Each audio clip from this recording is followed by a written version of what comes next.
In 2014, U2's album Songs of Innocence was automatically added to the iTunes library of over 500 million users, making it one of the most widely distributed albums ever. But it was not a well-received move. So we're going to dive a little deeper into that. So this is one of the things that I remember greatly about this time.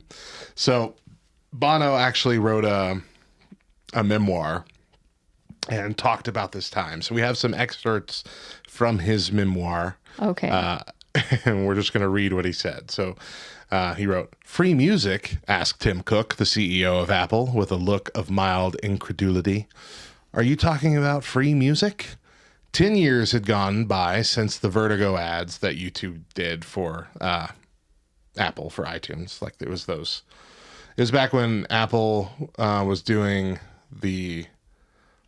it was like a color background and then the person was dancing or whatever, but it was just a shadow of them, the silhouette of them. Do you remember those ads?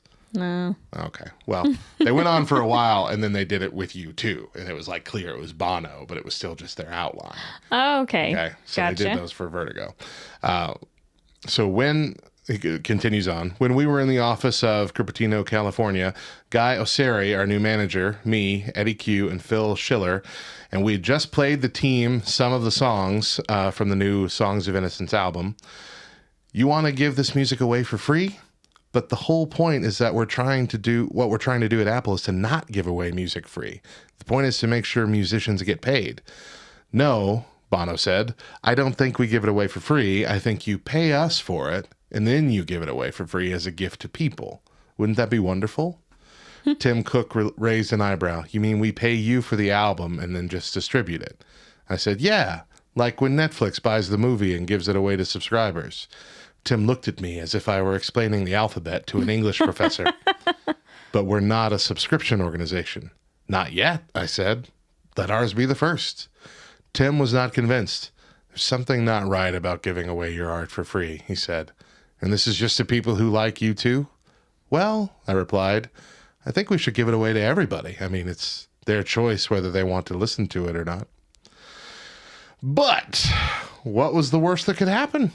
It would be like junk mail, wouldn't it? Like taking our bottle of milk and leaving it on the doorstep of every house in the neighborhood?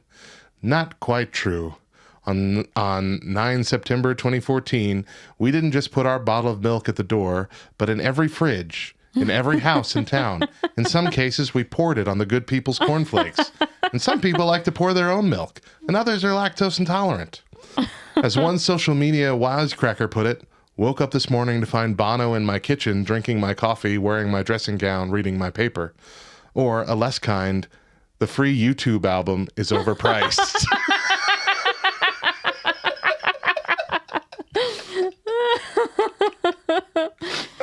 Oh, dear.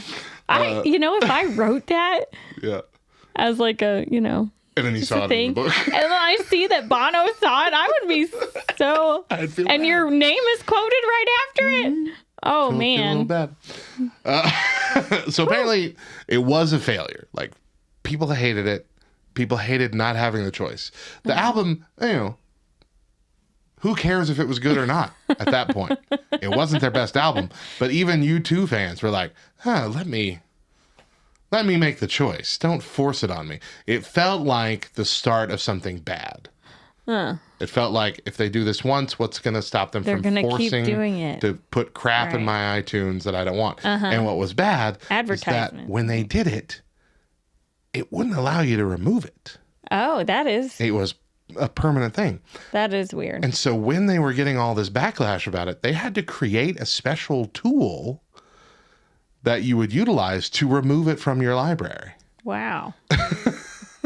But apparently Tim Cook took it in stride, saying that they talked them into an experiment and they ran with it, and it may not have worked, but Apple has to experiment because the music business in its present form at the time was not working for everyone. And so, like Bono says, that's why Steve Jobs picked Tim Cook to take on the leadership of Apple, because, he wanted to do something different. He wanted to solve problems, and even if they went wrong, he took the responsibility. Like, he was an upstanding guy Cool. in that situation. So I think it's really cool, but it was a mistake. It was a big mistake. Oh, goodness. I'm glad everybody seems to be understanding of that. Right. At least Bono's like, ungrateful jerks. Nothing like that. He's just like, look, mea culpa. So sorry. Shouldn't have done that. Thought it would be a fun idea. Realized we were intruding into your lives.